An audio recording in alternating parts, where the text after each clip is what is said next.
20 ming xonadonni elektr bilan ta'minlashga qaratilgan yashil loyiha. Oq bo'rilar global media e'tiborida. Andijonda 4 egizak dunyoga keldi.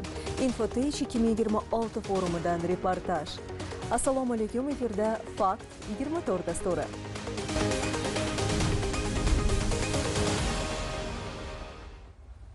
Mamlakatimiz yashil energetika tizimidagi yirik loyihalardan biri bu Bo'stonliq tumanidagi Shamol elektr stansiyasi.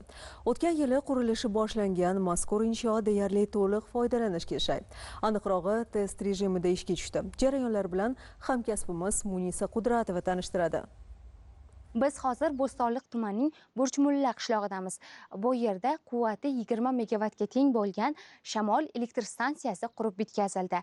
Ushbu loyihaning qiymati 28 million dollarni tashkil etadi va u aynan grant mablag'lari orqali moliyalashtirildi. Shu o'rinda yana bir muhim fakt: loyiha, ya'ni stansiya ishga tushgach, yiliga 50 million kilovatt soat elektr energiyasi ishlab chiqaradi. Bu degani 20 ming xonadonni elektr energiya bilan ta'minlash imkoniga ega bo'ladi.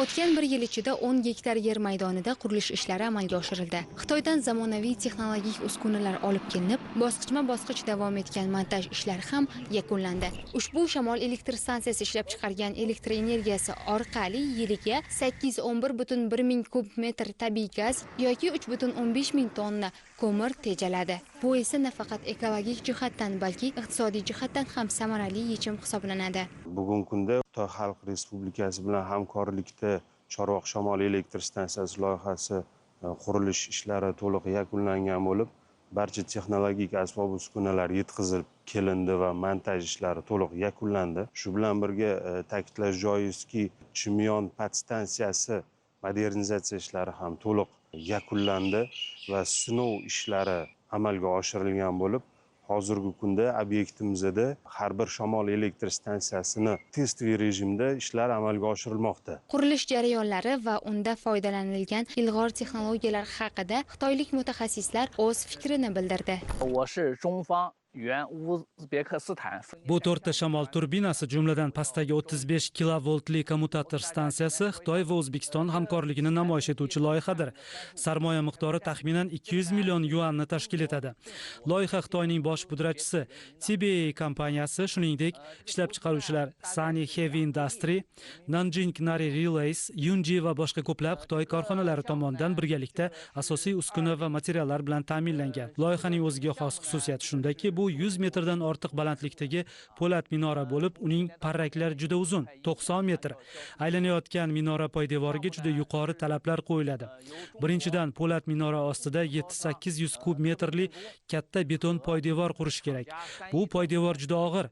Biz O'zbekistonning mahalliy materiallaridan foydalanib, tog' yo'llari orqali katta hajmdagi betonni quyishni yakunladik. Bu jarayonda Xitoy va mahalliy o'zbek ishchilari birgalikda minorani o'rnatish va yig'ish ishlarini yakunladilar. 目前我们在原乌兹别克斯坦风电站项目2号风机 Ko'rib turganingizdek, loyihaning umumiy qurilishi deyarli yakunlandi. Hozirda Kuyming podstansiyasida o'zbekistonlik hamkasblarimiz yakuniy sozlash ishlarini olib bormoqda. Ishonchimiz komilki, bizda loyihani tezroq ishga tushirish va mamlakatning mahalliy iqtisodiy rivojlanishiga hissa qo'shish uchun ishonch ham, salohiyat ham yetarli. Aytish mumkinki, bu yerda shamol resurslari ko'p, demak, yashil energiya imkoniyati ham yuqori. Bizda Xitoy va O'zbekiston mutaxassislarining birgalikdagi sa'y-harakatlari bilan o'z vaqtida tarmoqqa ulanib, elektr energiyasi ishlab chiqarishni amalga oshirish uchun ishonch ham, qobiliyat ham yetarli. Xulosa qilib aytganda, ushbu loyiha mamlakatda yashil energetika ulushini oshirish va qayta tiklanuvchi energiya manbalarini rivojlantirishga yordam beradi.